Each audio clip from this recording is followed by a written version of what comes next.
nombreux vacanciers sont confrontés à la fermeture des plages en Bretagne suite à l'accumulation des algues.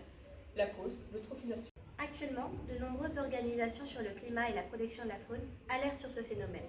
Nous allons donc nous demander en quoi le phénomène d'eutrophisation a-t-il un impact sur les écosystèmes environnants.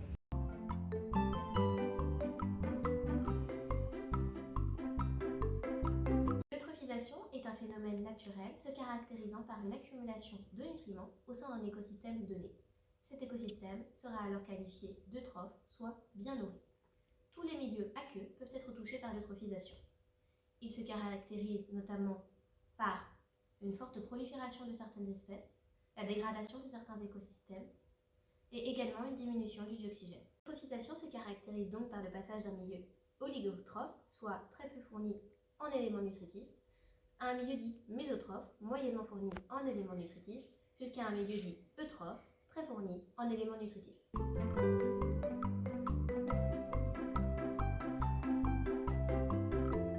L'eutrophisation est donc causée par une forme de pollution naturelle, bien que singulière, de certains écosystèmes aquatiques.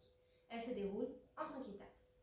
Tout d'abord, l'apport de nutriments qui vont amener à une prolifération des algues à la surface de l'eau. Ces algues vont être détériorées par des bactéries anaérobies, ce qui va amener à une diminution du dioxygène et une altération aussi bien de la qualité de l'eau que des écosystèmes terrestres et aquatiques environnants.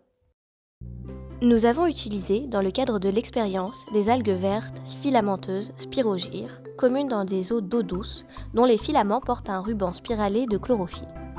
Nous avons également utilisé comme apport nutritif une solution de KNOP, le KNOP étant un engrais utilisé en biologie sur le travail de la croissance des plantes, notamment chlorophylliennes.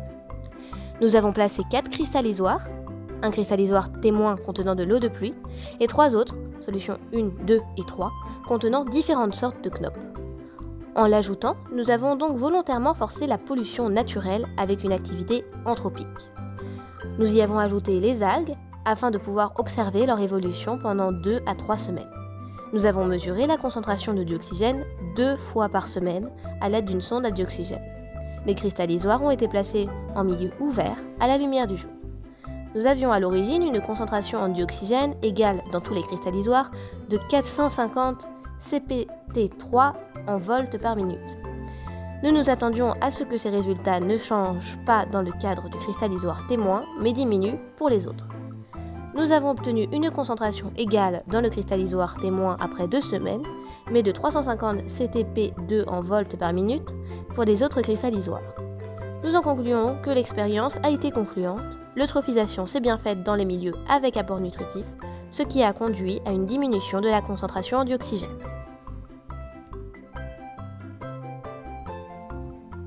Lors du bond phytoplanctonique causé par l'eutrophisation, on retrouve donc une forte diminution du dioxygène dans le milieu aquatique.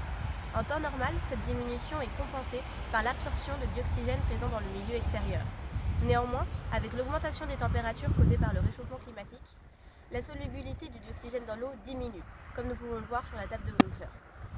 En conséquence, les milieux eutrophisés se multiplient ces temps-ci, et il est à prévoir dans le futur que beaucoup plus de mares et de lacs soient touchés par ce phénomène. Pour lutter contre l'eutrophisation, la priorité est de s'attaquer à la cause du dérèglement et donc réduire les apports en azote et phosphore des eaux continentales et des eaux des littoraux marins.